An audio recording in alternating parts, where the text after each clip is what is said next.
नमस्कार। आपके अपने YouTube channel Manan academy of mathematics पर आपका एक बार फिर से स्वागत है। आज हम अपनी फटाफट सीरीज में टॉपिक लेके आए मैट्रिक्स। मैट्रिसेस में हमें जो अपना डिटरमिनेंट और मैट्रिक्स के साथ गिवन है वो हम करेंगे। तो कोशिश करेंगे कि आज मैट्रिक्स कंप्लीट हम कर लें। तो मैट्रिक्स में सबसे पहले हम अगर मैट्रिक्स की डेफिनेशन देखते हैं, हम कर रहे हैं मैट्रिसेस। मैट्रिसेस में सबसे पहले हम मैट्रिक्स की अगर डेफिनेशन देखें तो डेफिनेशन क्या होगी कि कोई भी अपने पास नंबर है, नंबर या फंक्शन कुछ भी हो सकता है, अल्फाबेट भी हो सकते हैं। तो कोई भी नंबर या फंक्शन है, उनको रो और कॉलम में एक रेक्टेंगुलर फॉर्म में एडजस्ट करना, उनको व्यवस्थित करना रो और कॉलम की फॉर्म में, किनको, नंबर और फंक्शन को। तो वो क्या होता है, अपने पास मैट्रिक्स होता है। ठीक है, उसको हम क्या कहते हैं, मैट्रिक्स कहते हैं। क्लियर है। अब मैट्रिक्स के अंदर जो नंबर और फंक्शन लिखे जाते हैं उनको क्या बोलते हैं, एलिमेंट या अवयव बोलते हैं। उनको हम क्या बोलते हैं, एलिमेंट या क्या बोलेंगे, अवयव। क्लियर है। तो ये मैट्रिक्स को डिनोट करने के लिए हम क्लोज ब्रैकेट भी लेते हैं और ओपन ब्रैकेट से भी इसको डिनोट कर सकते हैं। मैट्रिक्स के जो नेम हम डिसाइड करते हैं, जो नेम से जिसको मैट्रिक्स को नोटेशन देते हैं, वो हम कैपिटल लेटर से देते हैं। और अंदर जो अल्फाबेट लिखते हैं हम, अगर अल्फाबेट से कोई मैट्रिक्स बनाते हैं तो वो क्या लिखेंगे, स्मॉल लेटर में लिखेंगे। क्लियर है। तो कैपिटल लेटर में तो हम क्या लिखेंगे, उनके नेम से उनको अगर डिफाइन कर रहे हैं हम ए बी सी से, और स्मॉल लेटर में उनके एलिमेंट को लिखते हैं। तो ये नोटेशन करने की है अपने पास। मैट्रिक्स में जो अपने पास खड़ी लाइन होती है, जो वर्टिकल लाइन होती है, उनको हम किससे क्या बोलते हैं, कॉलम बोलते हैं। और जो हॉरिजॉन्टल लाइन है उनको क्या बोलते हैं, रो बोलते हैं। सबको पता ही होगा, कॉमन सी चीजें हैं। ठीक है। अब मैट्रिक्स है, उसमें ऑर्डर को डिफाइन करते हैं। जितनी रो हैं, कोई मैट्रिक्स ए है, उसमें अगर एन रो है तो एन, और एम कॉलम है तो एन क्रॉस एम, इस टाइप से उसका ऑर्डर लिखा जाता है, एन क्रॉस एम। एलिमेंट कितने होते हैं, इन दोनों के अगर मल्टीप्लाई करते हैं तो उतने उसमें टोटल एलिमेंट होते हैं। क्लियर है। ठीक है। तो ये ऑर्डर की बात हुई कि इसमें फर्स्ट नंबर पे यहां पे आता है, उसको हम ये रो से रो को डिनोट करता है, और ये किसको रिप्रेजेंट करता है, कॉलम को रिप्रेजेंट करता है। क्लियर है। तो ये ऑर्डर आ गया। अब आता है कि मैट्रिक्स में हम इक्वलिटी ऑफ मैट्रिक्स देखना चाहते हैं कि दो मैट्रिक्स इक्वल कब होंगी। तो सबसे पहली कंडीशन हमें ये पता होना चाहिए कि उन मैट्रिक्स का, दो मैट्रिक्स है ए और बी, दोनों इक्वल कब होंगी, जब उनका ऑर्डर सेम होगा। अगर ऑर्डर सेम है तभी वो मैट्रिक्स इक्वल हो सकती है, अदरवाइज कोई चांस नहीं है। जब हम मैट्रिक्स को इक्वल रखते हैं तो हम क्या करते हैं, उनके कॉरस्पॉन्डिंग एलिमेंट देखते हैं कि वो क्या होने चाहिए, इक्वल। क्लियर है। सबसे पहले हमें कंडीशन क्या देखनी है इक्वल मैट्रिक्स के लिए, कि ऑर्डर सेम होना चाहिए। क्लियर है। सेकंड कंडीशन क्या होती है कि इसके कॉरस्पॉन्डिंग एलिमेंट जो हैं वो आपस में क्या होते हैं, इक्वल होते हैं। जैसे मैंने दो मैट्रिक्स ली, कोई X Y Z A B C second row है, और बी मैट्रिक्स, ए मैट्रिक्स ये देता है, बी मैट्रिक्स क्या देता है, 2 0 1 5 4 6। ये दो मैट्रिक्स दे दी, और वो ये कहता है कि ए और बी इक्वल है, तो हमें एक्स वाई जेड और एबीसी की वैल्यू निकालनी है। उसने कहा है कि ए और बी दोनों इक्वल हैं, तो हमें ये इस ए मैट्रिक्स की वैल्यू फाइंड आउट करनी है कि ए मैट्रिक्स क्या होगी। तो हम इसमें अगर इक्वल है तो सबसे पहले तो हमने ये देखा कि ऑर्डर दोनों का सेम है। ऑर्डर क्या है, 2 रो 3 कॉलम, 2 इंटू 3 है इसका भी और इसका भी क्या है, 2 इंटू 3। तो हम कॉरस्पॉन्डिंग एलिमेंट को इक्वल करते हैं। तो x की वैल्यू क्या होगी, यहाँ पे 2 होगी, y की वैल्यू क्या होगी 1, और z की वैल्यू क्या होगी 4। a की वैल्यू क्या होगी 0, b की वैल्यू 5, c की वैल्यू 6। ये तो बहुत ही बेसिक चीजें हैं, यहां से इस टाइप से क्वेश्चन भी नहीं आते हैं, तो कॉमन चीजें सबको पता भी होंगी। आगे हम करते हैं टाइप ऑफ मैट्रिक्स। टाइप क्या क्या है, सबसे पहले है, फटाफट मैं आपको बता रही हूं, इनमें ज्यादा कुछ भी नहीं है। रो मैट्रिक्स, रो मैट्रिक्स में क्या होता है, जिसमें सिर्फ एक सिंगल रो होती है, कॉलम कितने भी हो सकते हैं, कोई फर्क नहीं पड़ता। अगर रो एक है तो उस मैट्रिक्स को हम बोलते हैं रो मैट्रिक्स। कॉलम मैट्रिक्स कौन सी होती है, जिसमें कॉलम एक होता है, रो चाहे कितनी भी हो कोई फर्क नहीं पड़ता। तो रो मैट्रिक्स जिसमें एक रो होगी, कॉलम मैट्रिक्स जिसमें एक कॉलम होगा। तो यहाँ पे 1 × n से भी लिख सकते हैं और इसको n×1 से लिख सकते हैं। n की वैल्यू कुछ भी हो सकती है, कोई फिक्स नहीं है। क्लियर है? तो ये अपने पास वो 1 से ग्रेटर, 1 या 1 से ग्रेटर तो होगा ही, ध्यान रखना है। तो कॉलम मैट्रिक्स और रो मैट्रिक्स का। अब आती है अगर जिसमें एक ही रो और एक ही कॉलम हो, अगर एक ही रो है और एक ही कॉलम है तो उस मैट्रिक्स बोलते हैं सिंगलटन मैट्रिक्स। सिंगलटन या फिर एकल मैट्रिक्स, हिंदी में क्या बोलेंगे, एकल मैट्रिक्स। ठीक है, जिसमें एक ही रो है एक ही कॉलम है, यानी कि सिंगल एलिमेंट है, सिर्फ एक एलिमेंट है, तो उसको हम बोलते हैं सिंगलटन मैट्रिक्स या एकल मैट्रिक्स। नेक्स्ट अपने पास क्या है, शून्य मैट्रिक्स या नल मैट्रिक्स, एम्प्टी मैट्रिक्स, जिसको हम नल मैट्रिक्स भी बोलते हैं, जीरो मैट्रिक्स भी बोलते हैं, शून्य मैट्रिक्स। तो उसमें क्या होता है कि सारे के सारे एलिमेंट चाहे किसी भी ऑर्डर की है, जितने भी ऑर्डर की है, सारे के सारे एलिमेंट उसमें क्या है, जीरो हैं, तो वो अपने पास क्या है, नल मैट्रिक्स है। क्लियर है? सारे के सारे एलिमेंट क्या है उसमें, जीरो हैं। अब आती है कि वर्ग मैट्रिक्स। वर्ग मैट्रिक्स क्या होती है, जिसमें रो और कॉलम इक्वल होते हैं। स्क्वायर मैट्रिक्स, स्क्वायर नाम से ही क्लियर हो रहा है आपको कि स्क्वायर में क्या होती है, उसकी स्क्वायर की लेंथ और ब्रेथ वो इक्वल होती है, लंबाई चौड़ाई इक्वल होती है। तो यहाँ पे भी क्या होगा, रो और कॉलम दोनों इक्वल हो जाएंगे, तो हम क्या कहेंगे, उसको स्क्वायर मैट्रिक्स कहेंगे। रेक्टेंगुलर में क्या होता है, रो और कॉलम अलग अलग होंगे, इक्वल नहीं होंगे, तो रेक्टेंगुलर मैट्रिक्स होगी। अब स्क्वायर मैट्रिक्स की बात आती है डायगोनल मैट्रिक्स। डायगोनल मैट्रिक्स क्या होती है, कोई भी स्क्वायर मैट्रिक्स, ये ध्यान रखना, कई बार डेफिनेशन में भी फंसा देता है। क्या कहता है, डायगोनल की डेफिनेशन दे दी उसमें कि एक मैट्रिक्स है वो डायगोनल मैट्रिक्स होगी अगर उसके जो भी है ए आई जे लिख दिया कि वो क्या है, जहां पे आई और जे इक्वल है वो जीरो है।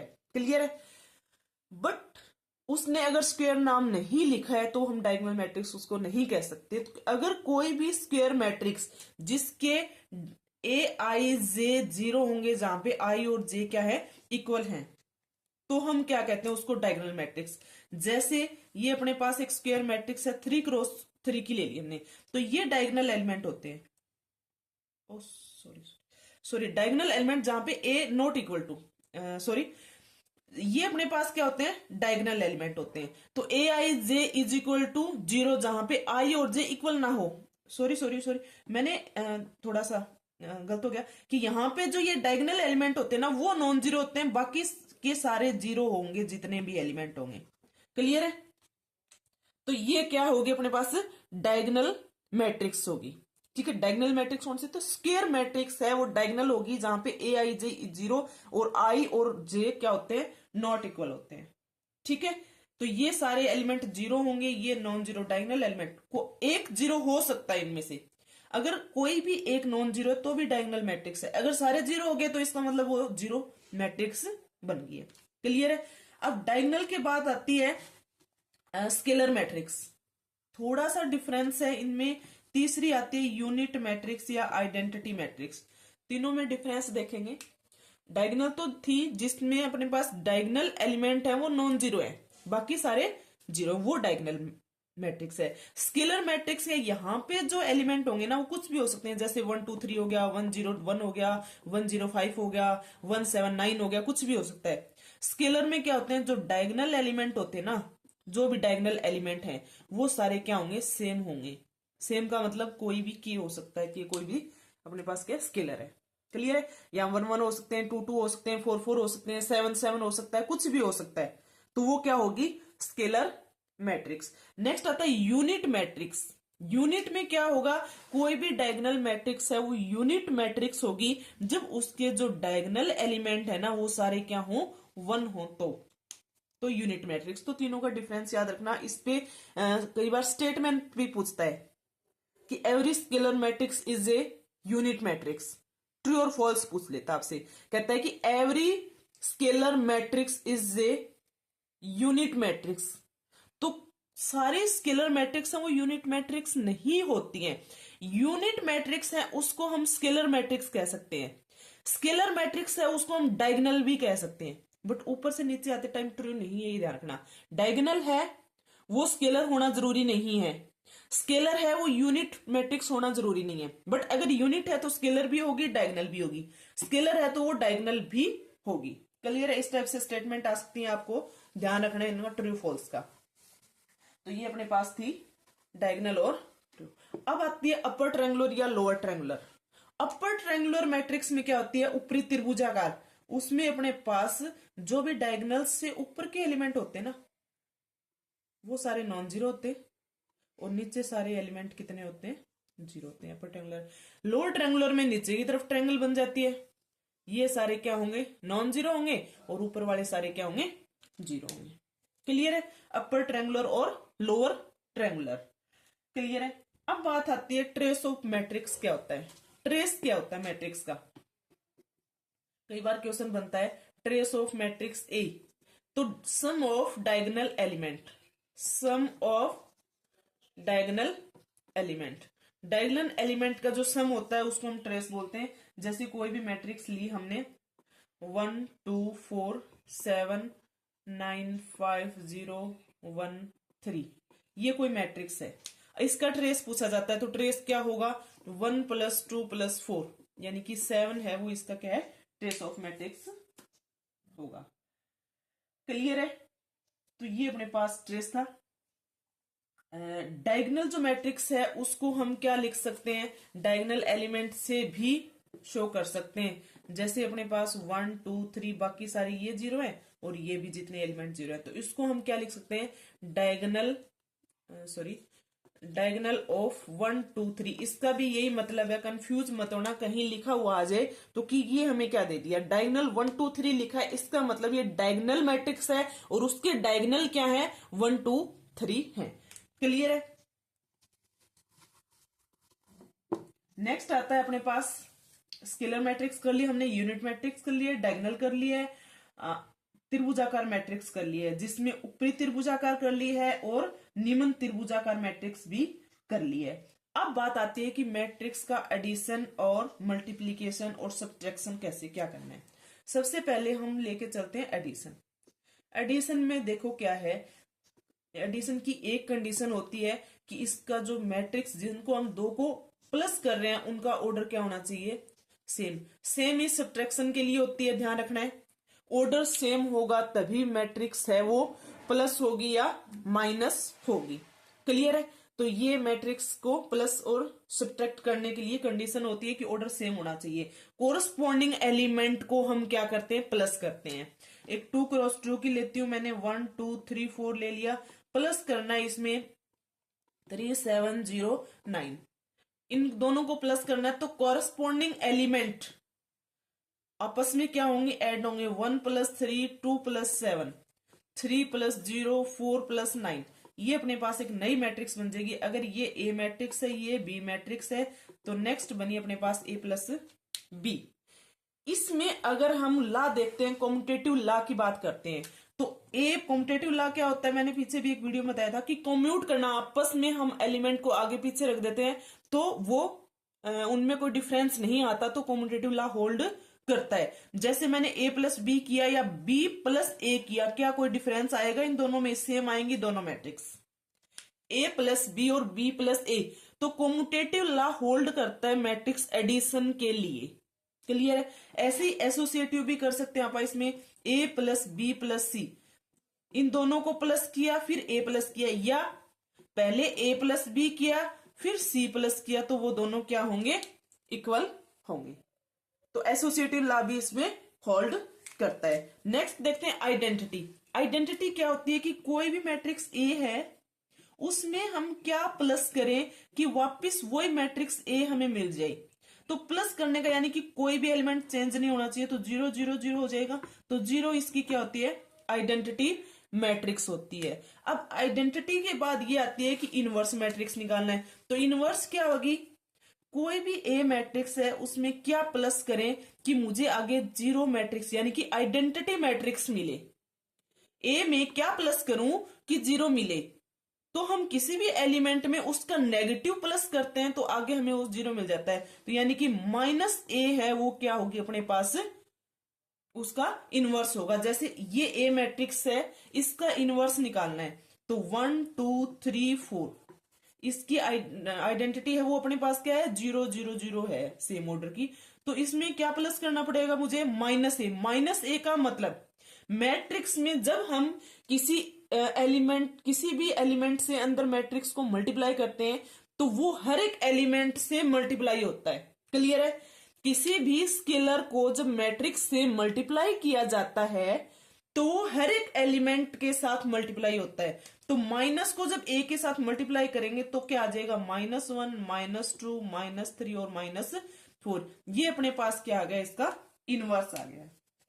तो ये सारी एप्लीकेशन थी अपने कोमुटेटिव, एसोसिएटिव, आइडेंटिटी और इनवर्स एडिशन के लिए।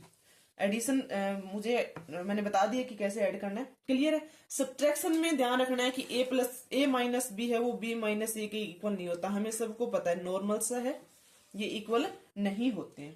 क्लियर है? तो ये अपने पास ये चारों मैंने इसके प्रॉपर्टीज बता दिए, मैट्रिक्स योग के गुणधर्म बता दिए आपको।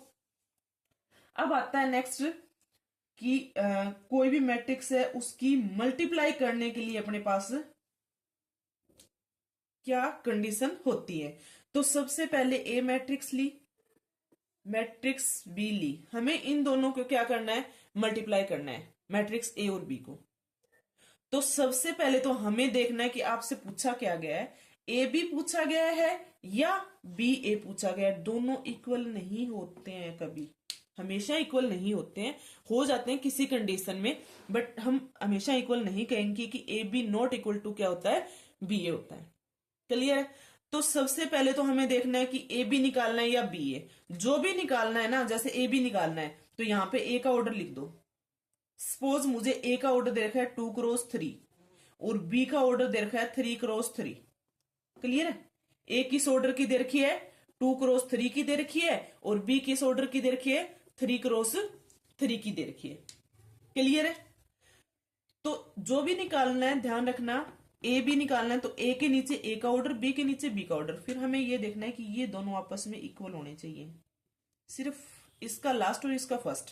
कहने का मतलब है कि इसके नंबर ऑफ कॉलम और इसकी नंबर ऑफ रो इक्वल होने चाहिए। अगर इक्वल है तभी मैट्रिक्स मल्टीप्लीकेशन पॉसिबल होगा, अदरवाइज पॉसिबल नहीं होगा। और जो नई मैट्रिक्स ए बी बनेगी ना, उसका ऑर्डर क्या होगा, इस मैट्रिक्स का ऑर्डर क्या होगा, जो हमारे पास बच गया यहाँ पे 2 क्रॉस 3, उस मैट्रिक्स का ऑर्डर होगा।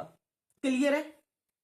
सबसे पहले मैट्रिक्स मल्टीप्लिकेशन के लिए हमें देखना है कि मल्टीप्लाई करनी किसकी किसके साथ है। ए बी की करनी है तो ए के नीचे ए का, बी का। फिर हमें ये देखना है कि ये दोनों कंफ्यूज नहीं होना है, ये बीच वाले इक्वल होने चाहिए।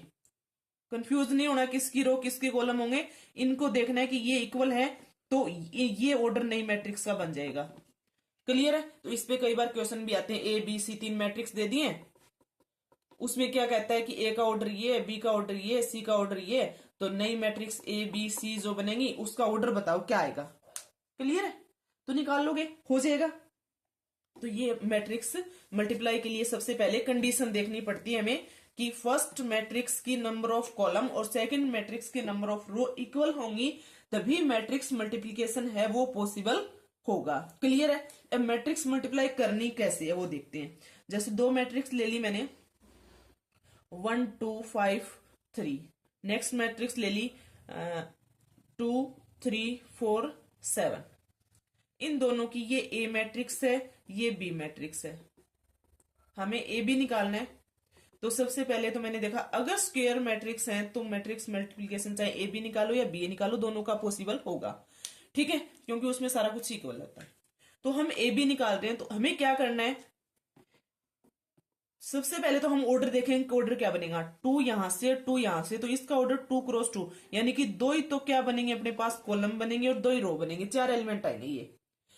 तो फर्स्ट रो, यहां पे जब तक फर्स्ट रो रहेगी तो इसकी फर्स्ट रो ही चलती रहेगी।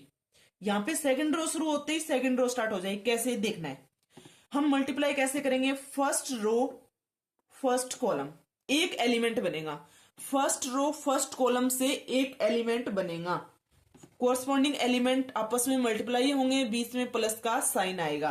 1 की 2 के साथ मल्टीप्लाई क्या आ जाएगा 2, प्लस 2 की 4 के साथ मल्टीप्लाई क्या आ जाएगा 8। नेक्स्ट जब फर्स्ट कॉलम के साथ होगी, इसका नेक्स्ट कॉलम लेना, यहां पे कोई चेंज नहीं करना, यहां पे एज इट इज ये रो ही रहेगी, इसका क्या आ जाएगा कॉलम आ जाएगा। तो 1 की 3 के साथ मल्टीप्लाई 3, प्लस 2 की 7 के साथ मल्टीप्लाई 14, बीच में प्लस का साइन आएगा। इसकी रो जहां पे खत्म हो जाती है, सॉरी इसके कॉलम जहां पे फिनिश हो गए खत्म हो गए, वहीं से इसकी सेकंड रो स्टार्ट कर दो। सेकंड रो फर्स्ट कॉलम, 5 की 2 के साथ मल्टीप्लाई 10, 3 की 4 के साथ multiply 12। Next second row second column, 5 की 3 के साथ 15, प्लस 3 की 7 के साथ 21। क्लियर है। तो ये मैट्रिक्स मल्टीप्लीकेशन है। बार बार इसको आप अगर मल्टीप्लिकेशन में आपको कोई प्रॉब्लम आती है तो इसको रिवर्स करके देख लेना, मैं ज्यादा लंबा वीडियो नहीं करने वाली। तो इस टाइप से हमें मैट्रिक्स मल्टीप्लाई, इनको प्लस कर देंगे तो मैट्रिक्स आ जाएगी अपने पास ए बी। क्लियर है। तो ये थी मैट्रिक्स मल्टीप्लिकेशन। अब अगर इसकी प्रॉपर्टी देखते हैं कॉम्यूटेटिव एसोसिएटिव, तो सबसे पहले कॉम्यूटेटिव प्रॉपर्टी देखो मैं, अगर कॉम्यूटेटिव प्रॉपर्टी में क्या होता है कि हम मल्टीप्लाई के लिए कर रहे हैं, ठीक है, मल्टीप्लीकेशन के लिए, तो ए बी और बी ए आगे पीछे करें तो क्या इक्वल होते हैं, नहीं होते हमेशा इक्वल। तो कॉम्यूटेटिव लॉ होल्ड नहीं करता है। एसोसिएटिव की बात करते हैं तो एसोसिएटिव क्या होगा कि A B C, A B सी, पहले इनकी मल्टीप्लाई करें फिर सी की करें या पहले इनकी करें, वो दोनों क्या होते हैं आपस में इक्वल होते हैं। तो एसोसिएटिव लॉ होल्ड करता है। क्लियर है। फिर हम निकालते हैं इसकी आइडेंटिटी। तो ए मैट्रिक्स है, उसकी किसके साथ मल्टीप्लाई करें कि आगे मुझे ए मैट्रिक्स खुद ही मिल जाए, तो हम किसके साथ करते हैं, उसकी मल्टीप्लाई करेंगे आइडेंटिटी मैट्रिक्स, उसी ऑर्डर की आइडेंटिटी मैट्रिक्स लेंगे जिसके साथ हमें करनी है स्क्वायर। ध्यान रखना स्क्वायर मैट्रिक्स में ही हम आइडेंटिटी निकालते हैं। ठीक है। तो आइडेंटिटी मैट्रिक्स लेंगे। आइडेंटिटी मैट्रिक्स क्या होगी 1 0 0 1, इस टाइप से। ये 2 क्रॉस 2 की, 3 क्रॉस 3 की क्या हो जाएगी 1 1 1, इस टाइप से। डायगोनल एलिमेंट 1 1 होते हैं, पहले ही बता दिया मैंने। नेक्स्ट इनवर्स की बात करते हैं तो किसी मैट्रिक्स का इनवर्स तभी एग्जिस्ट करता है जब उसका डिटर्मिनेंट नॉट इक्वल टू 0। वो हम इनवर्स आगे निकालेंगे ना, एडजॉइंट इनवर्स, तो उसमें देखेंगे, यहाँ पे अभी हम नहीं कर रहे हैं। क्लियर। तो आपको कॉम्यूटेटिव एसोसिएटिव का ध्यान रखना है। यहाँ पे कॉम्यूटेटिव प्रॉपर्टी होल्ड नहीं होती और एसोसिएटिव प्रॉपर्टी है वो होल्ड होती है। क्लियर है। अब मैट्रिक्स में हम क्या करते हैं कि जो अपने पास धनात्मक पूर्णांक आते हैं उन पे कैसे करना है कि कोई मैट्रिक्स ए है तो हमें ए स्क्वायर अगर निकालना है तो ए के साथ मल्टी, यानी कि ए स्क्वायर को हम क्या लिख सकते हैं ए इंटू ए। तो यहां से हमने देखा कि पावर है वो क्या हो रही है ऐड हो रही है। क्लियर है। जैसे a की पावर अगर m है और a की पावर n है तो इसको a की पावर m प्लस n भी लिखा जा सकता है।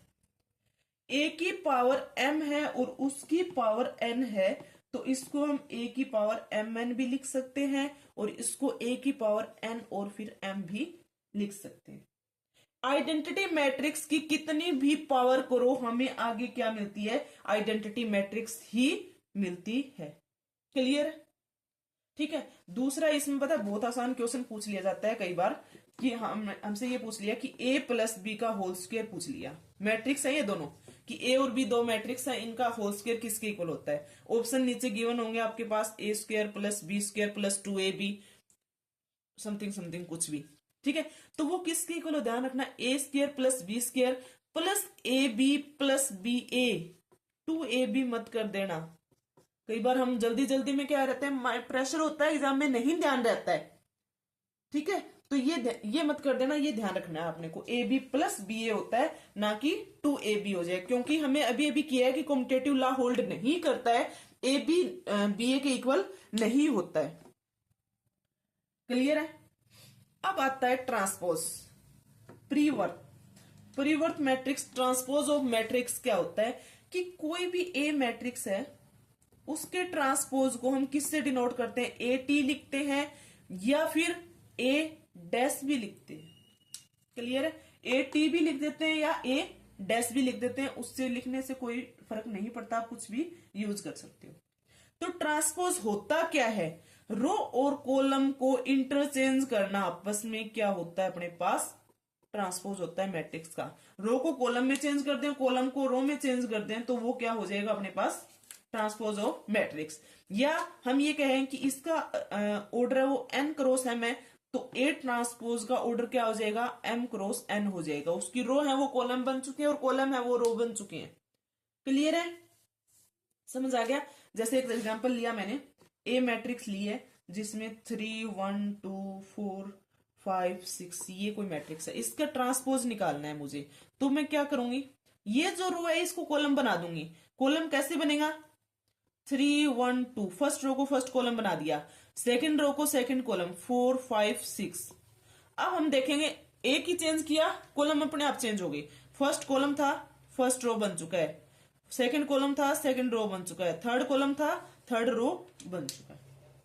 क्लियर है, तो ये ट्रांसपोज है किसी मैट्रिक्स का ट्रांसपोज। अब इसकी कुछ प्रॉपर्टी वो देख लेते हैं जल्दी जल्दी से, कि कोई भी मैट्रिक्स ए है उसका ट्रांसपोज किया और वापस से ट्रांसपोज किया तो ए के इक्वल आता है, पता है सभी को। अगर हम ए प्लस बी का ट्रांसपोज करते हैं या ए माइनस बी का करते हैं तो कोई फर्क नहीं पड़ता, वो इस टाइप से हो जाएगा।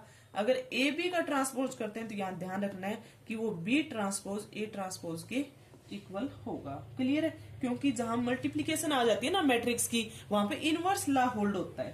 क्लियर है, ए की पावर एन है और उसका ट्रांसपोज कर रहे हैं या ट्रांसपोज करके उसकी पावर एन कर रहे हैं, उस पर भी कोई फर्क नहीं पड़ता है। क्लियर है, तो ये अपने पास ट्रांसपोज की प्रॉपर्टी थी कुछ।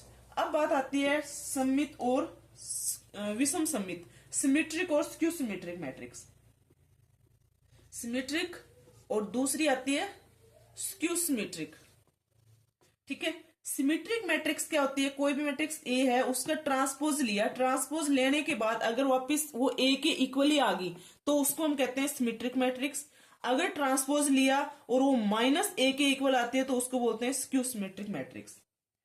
क्लियर है, तो ये अपने पास सिमेट्रिक और स्क्यू सिमेट्रिक होती है। ठीक है, इसमें क्या होता है, जो अपने पास सिमेट्रिक मैट्रिक्स होती है ना, उसमें जैसे मैंने एक एग्जांपल लिया ए बी सी, यहां पे मैंने लिया एच जी एफ, तो ये एफ होगा, ये जी होगा, ये एच होगा। इनके जो कॉन्जुगेट एलिमेंट होते हैं ना वो इक्वल होते हैं। जो कॉन्जुगेट एलिमेंट होते हैं, कॉन्जुगेट में क्या होता है, रो कॉलम चेंज कर देते हैं आपस में तो कॉन्जुगेट होता है। तो ये जो कॉन्जुगेट एलिमेंट होते हैं ना वो आपस में किसके होते हैं, सिमेट्रिक के इक्वल होते हैं। स्क्यू सिमेट्रिक में क्या होता है, साइन चेंज हो जाता है, यहाँ पे माइनस एच है तो यहाँ पे एच आएगा, यहाँ पे जी है तो यहाँ पे माइनस जी आएगा। और अगर 3 क्रॉस मतलब कहने का ओड ऑर्डर की है तो ये जो डायगोनल एलिमेंट होते हैं ना उस स्क्यू सिमेट्रिक में सारे क्या होते हैं, जीरो होते हैं। स्क्यू सिमेट्रिक मैट्रिक्स के अगर ओड ऑर्डर की है तो उसके डायगोनल क्या होते हैं, जीरो होते हैं। क्लियर है, बड़ी बड़ी चीजें बता रही हूं आपको। तो ये अपने पास क्या थी, तो diagonal matrix, skew symmetric matrix के जो डायगोनल एलिमेंट है वो शून्य जीरो होते हैं। और नेक्स्ट हम कर रहे हैं कि जो इकाई मैट्रिक्स है और शून्य मैट्रिक्स है वो अपने पास क्या होती है, सममित होती है, यानी कि सिमेट्रिक मैट्रिक्स होती है। नेक्स्ट हम करेंगे, अगर अब आपसे ये पूछा जाता है ना, कोई मैट्रिक्स ए दे दी और वो ये दे दिया कि वो सिमेट्रिक मैट्रिक्स है, क्या बोल दिया जाता है कि सिमेट्रिक मैट्रिक्स है, और हमें किसी को चेक करना होता है। जैसे कोई भी मैट्रिक्स दे दी, A B transpose plus A transpose B, इस टाइप से कोई मैट्रिक्स दे दी है और ये कहता है कि इसको चेक करना है कि सिमेट्रिक है, स्क्यू सिमेट्रिक है या कुछ भी नहीं है, कुछ भी होता है। तो इसको चेक कैसे करते हैं, सबसे पहले हमें गिवन क्या है वो देखना है कि ए ट्रांसपोज है वो ए के इक्वल है। तो आपको ये सारी रटनी नहीं है कि ये है तो ये होगी, ये है तो ये, बहुत सारी मैट्रिक्स होती है ऐसे। अगर आ जाता है ना तो सिर्फ 15-20 सेकंड लगेंगे, आप इसको सॉल्व करके देखें। इसका ट्रांसपोज लिया मैंने, ये ट्रांसपोज सेम इसी मैट्रिक्स के इक्वल आता है या इसके नेगेटिव के इक्वल आता है, वो चेक करना होता है। तो मोस्टली तो अगर आप थोड़ा सा आइडिया लगाएं तो बीच में अगर नेगेटिव साइन होता है ना तभी स्क्यू सिमेट्रिक में होता है, अदरवाइज सिमेट्रिक ही बनती है। तो इसको अगर चेक करें तो इसमें प्लस का साइन है पहले, तो ए प्लस बी ट्रांसपोज का हम क्या लगाएंगे, रूल लगाएंगे।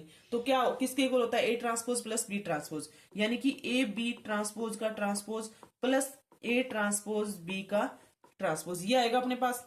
अब मुझे क्या करना है, अब इसका ट्रांसपोज करूं मैं, ए ट्रांसपोज बी, सॉरी उल्टा हो गया, इनवर्स लॉ लगेगा मल्टीप्लाई पे, तो बी ट्रांसपोज का ट्रांसपोज इंटू ए, यहां पे मैं बी ए ट्रांसपोज लिखूं तो ठीक रहेगा, ये बी ए ट्रांसपोज।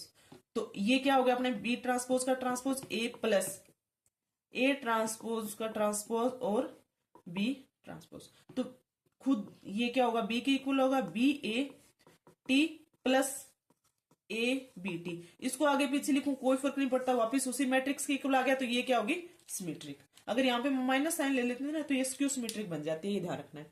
तो आप इस टाइप से चेक करते हो, इसकी बहुत प्रॉपर्टी है, बट मैं आपको नहीं करवा रही हूँ इतनी, क्योंकि उनको डायरेक्ट रट्टा मारने की कोशिश मत करना, वहां पे गड़बड़ हो जाती है। क्लियर है? तो आप एक बार थोड़ा सा नॉर्मली चेक कर सकते हैं, हो जाता, टाइम नहीं लगता है। क्लियर है? अब आता है कोई भी मैट्रिक्स है उसका डिटर्मिनेंट निकालना। डिटर्मिनेंट, उसके बाद सिंगुलर नॉन सिंगुलर देखना, उसके बाद इनवर्स निकालना, एडजॉइंट निकालना, कोफैक्टर और माइनर निकालना। ये हम करेंगे नेक्स्ट वीडियो में, क्योंकि अभी वीडियो थोड़ा लंबा हो रहा है। तो मिलते हैं नेक्स्ट वीडियो में सराउंडिंग के साथ, डिटर्मिनेंट के साथ। तब तक के लिए धन्यवाद।